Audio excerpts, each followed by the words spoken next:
Just as Oliver picked up the stick, a spider jumped out from behind a mushroom and rushed at him. When Oliver waved his hands wildly to try to scare the spider away, sparks flew from his stick and the spider disappeared. How did that happen? Oliver wondered out loud. Could this be a magic wand? We're gonna look at five different versions of the game Centipede, and to a lesser extent, its sequel, Millipede, which came out shortly afterward and is pretty similar.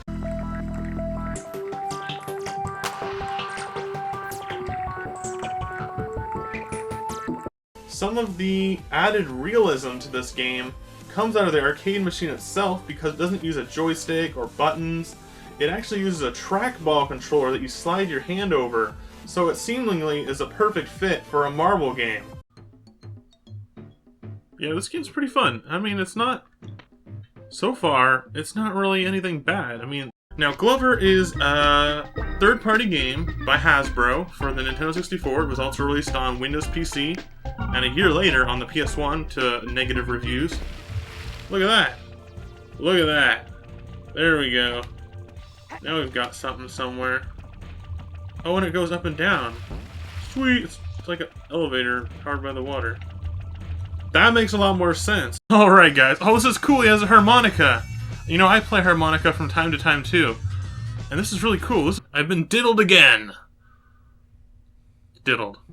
Again. But what is a chameleon? A chameleon is a distinct lizard-like animal that can use its special camouflage ability to seamlessly blend in with its surroundings.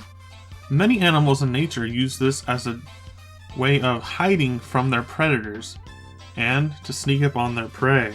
But wait, that's definitely not a chameleon. And what about these guys? Are these chameleons? They're lizards. They're blending in. No, they're not chameleons. Well, what does a chameleon look like? Let's find out today in the video game Chameleon Twist.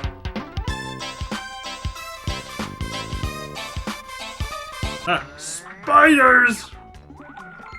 You've got the power! Nintendo power! So now let's take a look at some of these trading cards, the front and the back, and find out what kind of information these cards can give us towards the video games that they're based on. Some of these games I don't have yet, so I don't know too much information about those ones. But the ones that I have or have played, I can kind of understand what the challenges are on the back.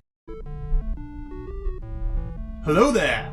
It's Kevin from Happy Beard Games, your source for classic gaming goodness. On which planet did young Obi-Wan Kenobi and Qui-Gon Jinn first form a connection? Was it A. Tatooine, B. Melita Dawn, C. Bandomir, or D. Telos? What? We're here in Oregon playing Rocky for the PlayStation 2.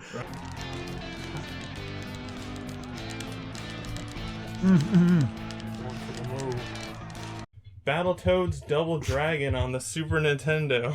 Oh, we will. I feel like the last strategy was working really well. Yeah. We did alright last time. So, this is Donkey Kong Country Rescue on Crocodile Isle. Now, it doesn't actually say Donkey Kong Country 2, but it is based on Donkey Kong Country 2's storyline. It covers the basic storyline of the entire game, from start to end, and also, kind of notably, it does feature the same artwork as on the cartridge. Now, in this book, you'll find the actual story.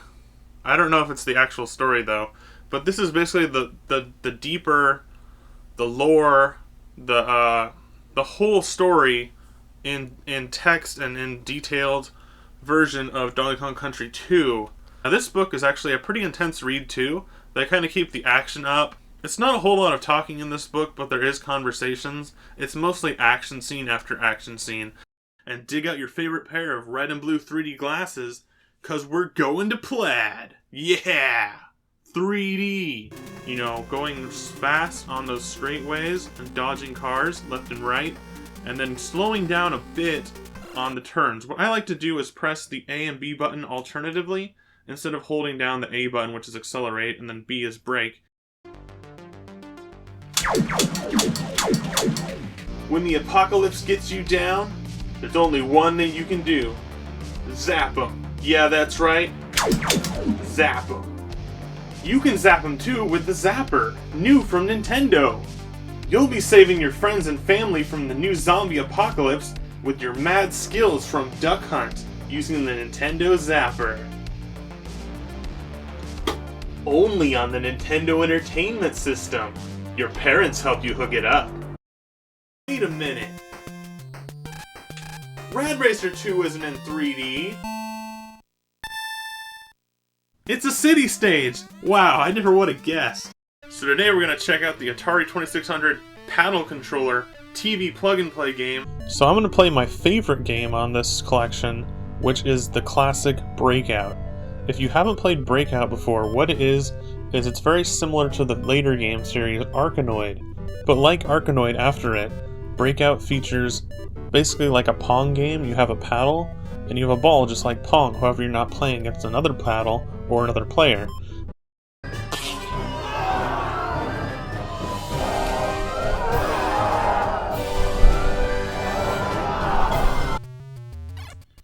So far, the fun level on this game is pretty low. The fifth. The Sith?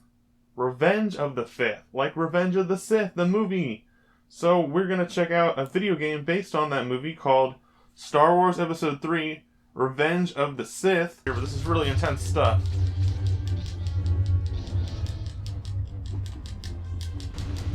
I don't even know what I'm doing.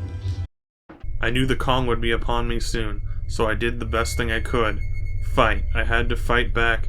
I had to try to survive.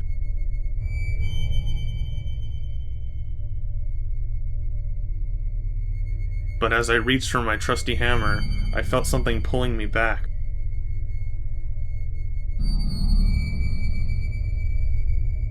I grasped and I grasped.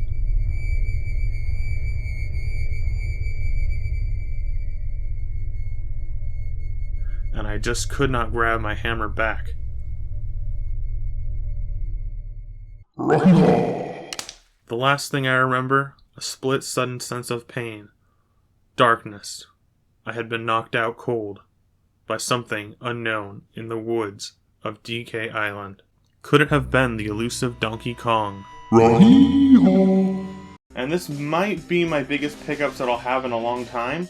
Alright guys, here's all the stuff on the table, and I have sorted it a little bit so it's organized to an extent, but we're going to go through it individually.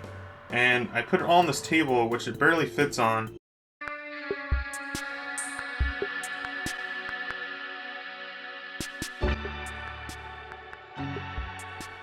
Hey, they wanna wanga! There was another video game released for Star Wars Episode 1, The Phantom Menace, and that is Star Wars Episode 1 Racer. Racer is a very fast game, probably up there with F-Zero or even Mario Kart 8 when it's on 200cc.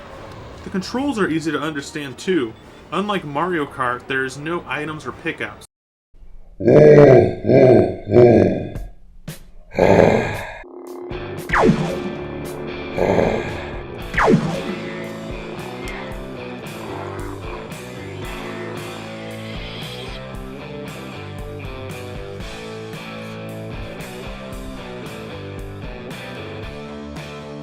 That's right, I'm talking Return of the Jedi. There's force moves like Saber Throw, Heal, Vanish, Freeze. In my opinion, I stuck with Heal almost at all times. So let's start this bad boy. Now, I'm by no means a pro at Pac-Man, but I have played it quite a bit. Quite recently, I got a plug-and-play device, game system that had a lot of Pac-Man games on it. Actually, about half the games on that were Pac-Man. He also made a manga called Dr. Slump, and there's an anime of that as well, although it's never been translated to English. It's a really great manga. It's hilarious. It's a comedy, sort of like Dragon Ball, but a little less action, more comedy. And there's a character in that who also crossed over with Dragon Ball named Arale, and you can get her as a character in this game, and she's like, it's like the hardest thing to get in this game. It's pretty much the last thing you'll ever unlock in this game. Oh yeah! It's a new record. Try the next track. I got first place ranking, and I got my best time is 1:24. There we go. I still don't see any other drivers, so this is a solo timed race. So you have to actually go up to breathe. That's why you jump over it in the air. And there will be air pockets underwater too as well. There's the next one. Got it. Let's get some health. Wait, No. Why did I die? What happened? What did I do? Did I run out of air? How to draw Nintendo heroes and villains. Alright. That's looking like a toad. Gonna get an A on this art project. I think we're good there. But we're not checking out the games today. No gameplay. We're not checking out the boxes. We're checking out something even deeper. Not even the manuals. We're checking out something a little bit different today on Nostalgia Bits. We're checking out the Atari Video Computer System catalog. Really small in-game screenshot of Demons to Diamonds, which is actually kind of a fun shooter game, and I've played it before. Oh, hi there. Just playing some Michael Jackson's Moonwalker on the Sega Genesis. Oh, you want to know more about Moonwalker? Michael Jackson's Moonwalker is a Sega Genesis side-scrolling beat-em-up game based on the Moonwalker music video movie by the king of pop himself, Michael Jackson. Surprisingly, this stage closely resembles the music video. In fact, nearly every character seen in the music video is represented here in some form. Kevin is crazy about Pokemon and Pokemon card collecting. Attack, pound, poundage, come on, 30 damage. Because the extra 10. Oh cool, we got a prize. So we're doing a 4 prize match, so this should be an easier match because normally there's 6.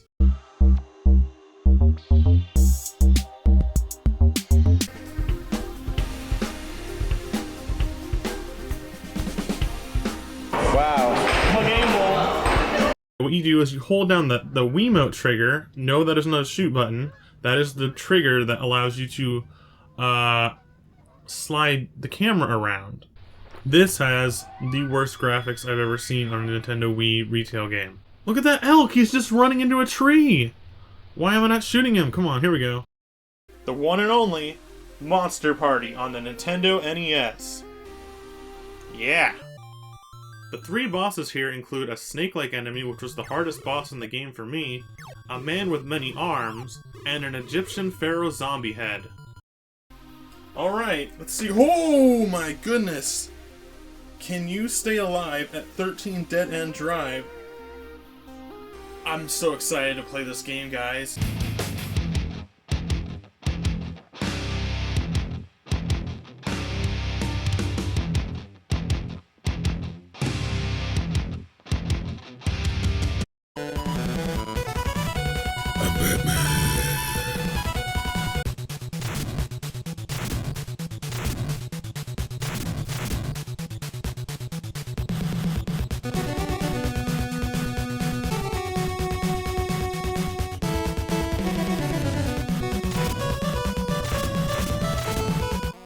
Most players of this game have used punches to defeat the Joker. However, both times that I beat him, I used the Batarang because I got a better range and I can move faster. It was just a little bit easier for me to fight him with the Batarang weapon rather than punching him.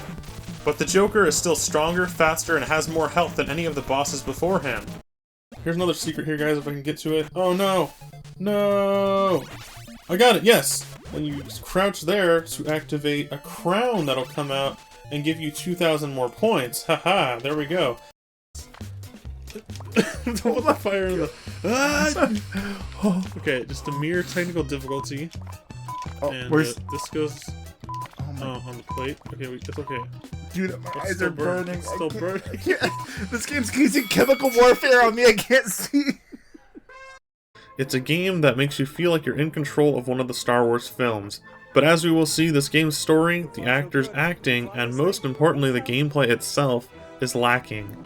As I mentioned earlier, there are a few levels that play more like a racing game. In these levels, you are essentially dodging oncoming patterns in the background's graphics. No way! They have the characters from the movie that are in the appropriate spots from the movie? This is too cool. You've got the worm here, which is like, hello, I said hello. And he like, I'll invite you in for tea and the missus. Meet the missus. And it's this little worm who, gives her a way to get into the labyrinth. Ooh, watch out, kids! It's Satan's Hollow. A lot of the times I've lost the most lives on these dark portions of the game. To me, that's one of the biggest flaws in the game design. And I know there's some people that might be fans of this game that think otherwise, but the darkness screens are more of an annoyance than anything else. I mean, why would you want to play a game where you just can't see anything?